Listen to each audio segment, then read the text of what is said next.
ഇസ്രായേലിനെ ഞെട്ടിച്ചിറാൻ. ആണവ കേന്ദ്രങ്ങൾക്ക് സമീപം ആക്രമണം. 100-ലേറെ പേർക്ക് പരിക്ക്. തിരിച്ചടി തുടരുമെന്ന് ബെഞ്ചമിൻ നെതന്യാഹു. ഹോർമുസ് കടലിടുക്ക് ഉടൻ തുറക്കണമെന്ന് Trump. LPGയുമായി Pyxis pioneer new Mangalapuram തുറമുഖത്ത്.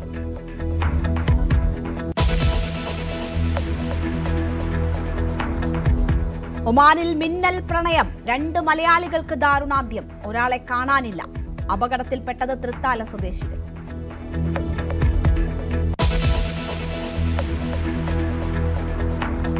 കാരാട്ട് റസാഖ് വീണ്ടും മുസ്ലിം ലീഗിൽ.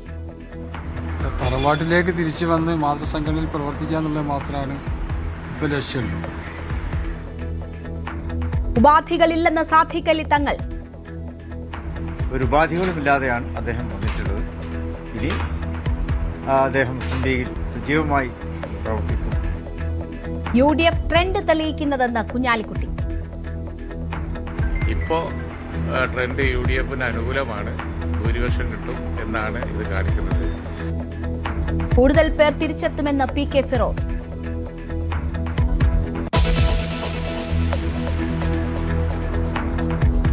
ഡീൽ വിവാദത്തിൽ അടിച്ചും തിരിച്ചടിച്ചും നേതാക്കൾ. സതീശൻ നുണയനാണെന്ന ആരോപണം കടുപ്പിച്ച് CPM. നോബൽ സമ്മാനം കിട്ടാൻ വേണ്ടി അയാൾ അദ്ദേഹം പറഞ്ഞുകൊണ്ടിരിക്കുക ഓരോ ദിവസം ഓരോ നുണ.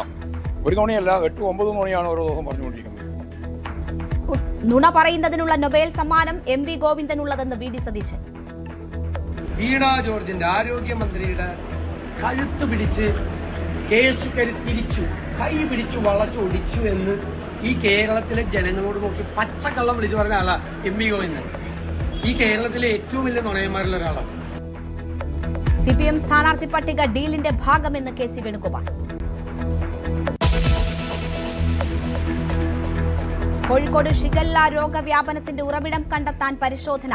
51 പേർ രോഗലക്ഷണങ്ങളുമായി നിരീക്ഷണത്തിൽ. ഒരാൾ ആശുപത്രിയിൽ. പ്രതിരോധ പ്രവർത്തനങ്ങളുമായി ആരോഗ്യവകുപ്പ്. സംസ്ഥാനം ചുട്ടുപൊള്ളുന്നു. 11 ജില്ലകൾക്ക് മുന്നറിയിപ്പ്. താപനില 37 ഡിഗ്രി സെൽഷ്യസിലേക്ക് ഉയരും. ജാഗ്രത വേണമെന്ന് കാലാവസ്ഥാ നിരീക്ഷണ കേന്ദ്രം.